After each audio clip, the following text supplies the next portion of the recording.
திராவிட முன்னேற்றக் கழகத்தில் தற்பொழுது மிகப்பெரிய ஒரு அதிர்ச்சியான தகவல் ஒன்று வெளியாகி இருக்கிறது.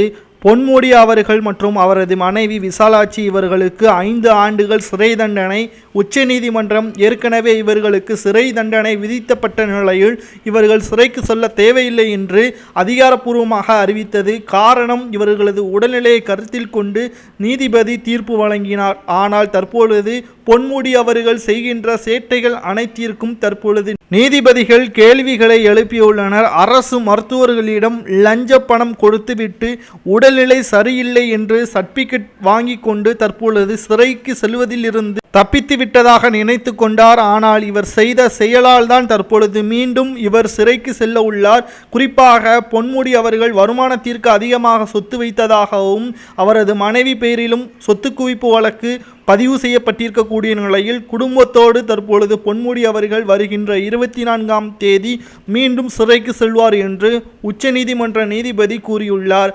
அவசர வழக்காக இந்த வழக்கை உச்சநீதிமன்ற நீதிபதி தானாக முன்வந்து இந்த வழக்கை தொடர்ந்து இருப்பதாக தகவல்களும் வெளியாகி இருக்கிறது.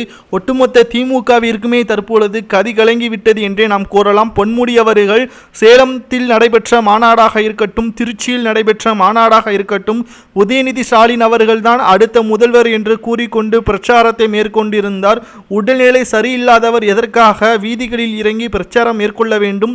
மருத்துவமனையிலோ அல்லது வீடுகளில் ஓய்வு எடுக்காமல் கட்சி ரீதியான பணிகளில் ஈடுபட்டு வருவது ஏமாற்றக்கூடிய செயலாக இருக்கிறது என்றும், நீதிமன்றத்தை ஏமாற்றியதன் காரணமாக ஏற்கனவே விதிக்கப்பட்ட 3 ஆண்டுகளில் இருந்து தற்பொழுது கூடுதலாக 2 ஆண்டுகள் சிறை தண்டனை வழங்க முடிவு செய்திருப்பதாக தகவல்கள் வெளியாகி இருக்கிறது.